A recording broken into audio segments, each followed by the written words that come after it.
Martin, how frustrated are you at full time in that game? Yeah, that's me, boss. You know, it's been here 2 months now, and you know that's the most frustrating I've felt. You know, just from being 1-0 in front, very much quite in control of the game. Didn't feel that we're ever, you know, looked like we were going to concede, and again the manner we conceded both goals is a concern. Both ends of the pitch as well, because you did have chances today to score more than the one you got. Yeah, and I think, you know, we just talked about that. We didn't do enough in both boxes, and it's easy to dig out defenders or mistakes made. But equally, you know, the game could have been 3-0 quite easily at half time, and you know, 3 great chances. You know, you score with a great goal, individual bit of technique from somebody that doesn't score for you. So yeah, you know the chances that we're creating, we've got to convert them, and it just puts a different spin on the game. But you know, the longer it goes on at 1-0, I feel that, you know, we allow teams chances, and you know, it's just becoming, it's too often happening now. And do you feel once they got that first goal, I'll say this, and you still have chances, as I said just a second ago, you just couldn't stop the tide, and then that second goal came. Penalty? Was it a penalty? I think the player gets himself in a position where, you know, it makes it easier for the referee. So, you know, I'd like to see it, but it potentially is a penalty. How the play happened from this bottom corner to end up in the top corner was the biggest concern. You know, the way they counter-attacked when the game's 1-1. You know, and we've become too open of a game, too easy forward pass. Their right back scores from defending across. My left winger ends up giving the penalty away, or my attacking player gives the penalty away. You'd expect that as a defender to do that. So, you know, very, very disciplined, and it's cost us massively. Do you go home now scratching your head in a way, thinking, why do we keep making similar type mistakes over and over and over again? Yeah, I do, because, you know, I'm a coach, I'm a manager that works very hard at the training ground to counteract this. But, you know, people's got to listen, got to take instructions on board, and you know, we've got enough experience within this group of players that's played at this level and certainly higher to make sure that we have a better discipline out of possession. And we haven't got to come here and win 3-0.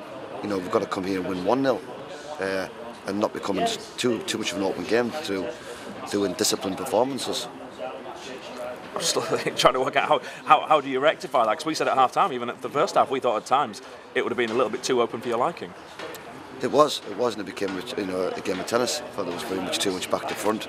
We didn't really control the ball. I think you know, players have got to start putting in performances, what they do in the training ground and in the games, because, you know, it's all good and welcome at training ground where there's no pressure, it's a different environment, and you know, it's a pleasure to work with. It's a pleasure to see how they do stuff. You come today, you know, you haven't got the same belief or the same bravery on the ball, and that's a real concern. That, because you know, just no disrespect, we should come here and dominate the ball better than that we do. Do you feel as though at the minute your side crack too easily when they do get put under a bit of sustained pressure? You always feel as though the goal is going to come sooner or later. At the moment, when we've conceded, we look like we have a little bit of a spell where we look like we seem to be hanging on, and you know, we've got to have that mentality and that belief that we'll get straight back into this game, or we'll have a better disciplined performance for the remaining part of the game, and we don't, and that's really, really concerning. Let's talk about your team. Johnny Byrne came in for his first start. How do you think he did? Yeah, he didn't do nothing wrong. You know, what he did fine. You know, he used the ball well. Played against Big Greg Smith up front today. It was a handful. You know, I thought he won his headers. You know, he was a nice, quite solid debut. It wasn't to blame for anything. And you decided to move Daniel Parslow to right back and drop Joshua Walters. What was you thinking around that? Yeah, I just wanted to go a little bit more defensively. You know, more of a bigger, stronger back four. You know, I don't feel they caused too many problems down their left side attacking. So that was the reason for that.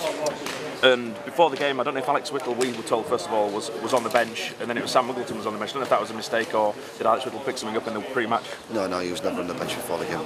Okay, so Sam Muggleton. Any particular reason why Alex was dropped completely from the squad and you brought Sam Muggleton in from the cold? Just felt that, you know, coming here, that he's been here for a month. I think, you know, he's probably gained, whenever they have picked points up, it's because when he's played, he's done all right, you know, and you know, I felt you know, it's just one of them opportunities when he does come back to the club that he's just been at.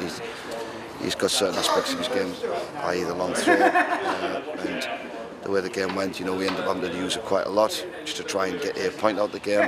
It's not what we're here to do, it's not what we're here to go forward doing that, but just coming back here I felt it could have been a piece of the formation that we had to use, and it was, but for the wrong reasons. And you talked about the pre-match always wanting to play with the back four. You had to change it in the second half.